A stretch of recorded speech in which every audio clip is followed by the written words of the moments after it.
Assalamualaikum warahmatullahi wabarakatuh. Perkenalkan, nama saya Saskia Ayu Sandra dari jurusan Administrasi Pendidikan dengan NIM 19002141. Di sini saya akan membahas mengenai analisis ide dan peluang usaha. Nah, kita masuk kepada analisis usaha. Analisis usaha itu merupakan sebuah analisa yang berupa kegiatan melakukan perencanaan, meriset, memprediksi, mengevaluasi kegiatan usaha atau bisnis. Hal ini dilakukan untuk menghindari segala kemungkinan buruk yang terjadi ketika proses bisnis yang kita jalankan, karena dalam sebuah usaha pasti memiliki resiko.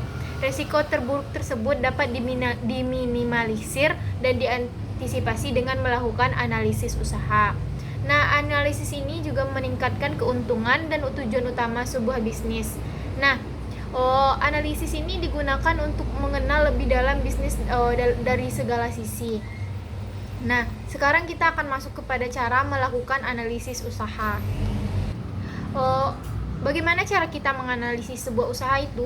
Ada 7 tahapan yang harus kita tempuh. Yang pertama itu menentukan peluang usaha dengan analisis SWOT. Cara pertama dalam menganalisis usaha adalah tentukan peluang usaha dalam analisis SWOT. Maksudnya di sini analisis secara keseluruhan, mulai dari kekuatan, kelemahan,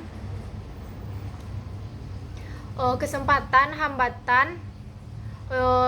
Analisis ini kita lakukan untuk melihat potensi yang dikembangkan dalam sebuah usaha. Selain potensi, kelemahan dari sebuah usaha dapat diantisipasi dengan mencari jalan keluarnya. Kemudian untuk kesempatan dan hambatan ini merupakan tantangan yang harus dihadapi dalam sebuah bisnis. Munculnya kesempatan dan hambatan ini biasanya dipengaruhi oleh faktor-faktor suatu bisnis. Contohnya, usaha kedai kopi namun lokasi di rumah yang terletak di kawasan perkampungan. Untuk kesempatan yang ada dengan membuka layanan take away karena toko tersebut berada di depan jalan raya. Sedangkan untuk hambatannya adalah karena akses yang cukup susah. Pemilik kedai kopi bisa menggunakan layanan pesan antar untuk mengatasi masalah tersebut. Nah, langkah yang kedua yaitu antisipasi ancaman bisnis terlebih dahulu dengan inovasi. Maksudnya di sini, setelah kita melakukan analisis SWOT, dalam analisis usaha penting untuk mempersiapkan diri dengan solusi dari semua tantangan yang ada, dengan melakukan tindakan pencegahan dan memitigasi akan risiko-risiko yang terjadi. Sebuah bisnis akan dapat bertahan bahkan dalam kondisi sulit apapun jika kita dapat menghadapi risiko-risiko yang ada. Biasanya tantangan itu berupa kesempatan dan hambatan bisnis yang ada terjawab melalui inovasi-inovasi baru yang kita keluarkan sebagai pembisnis.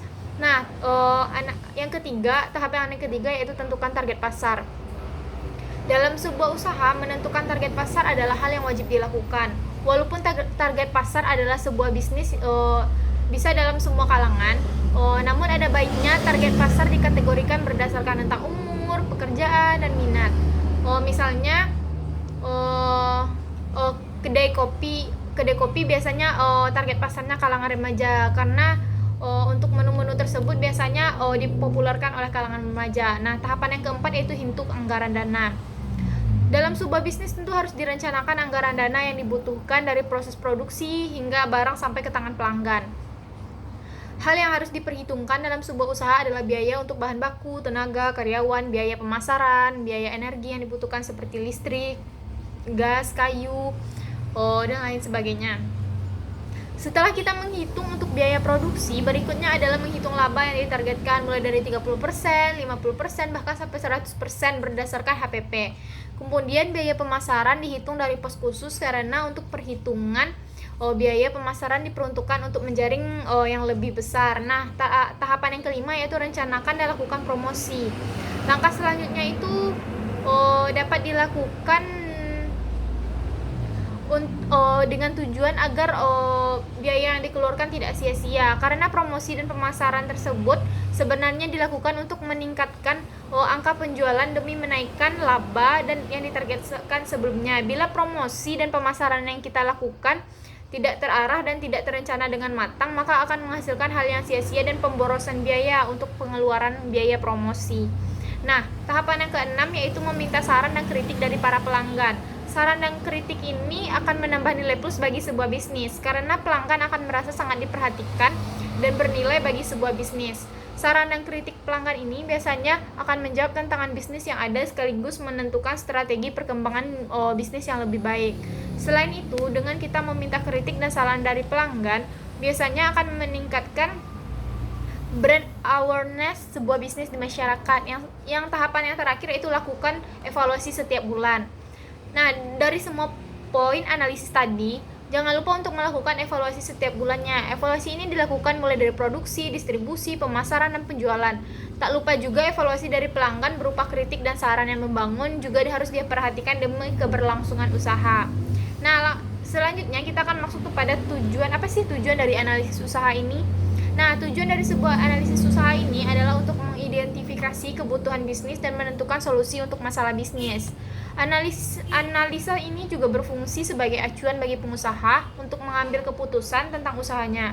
Keputusan ini didasari oleh hasil analisa dan data yang menunjukkan resiko-resiko yang akan timbul di kemudian hari.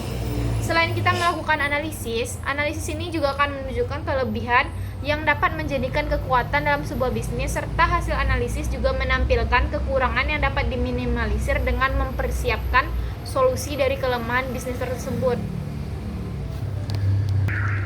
Nah, selain itu, ada juga beberapa orang yang berpendapat mengenai tujuan dari analisis peluang usaha. Yang pertama yaitu untuk mengetahui potensi laba dan rugi. Kebangkrutan adalah suatu risiko terbesar yang harus dihadapi oleh pembisnis. Supaya kejadian tersebut tidak terjadi, maka kita harus mengetahui potensi laba dan rugi dari produk yang kita jalankan. Yang kedua, menyusun teknik pemasaran yang tepat. Agar produk yang dijual dikenal oleh konsumen kita bisa melakukan identifikasi mengenai konsumen produk yang dijual.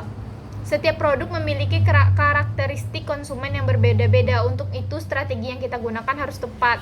Yang ketiga, menilik kondisi persaingan. Dengan begini, kita bisa tahu strategi mana yang paling tepat kita gunakan dalam usaha yang kita jalankan.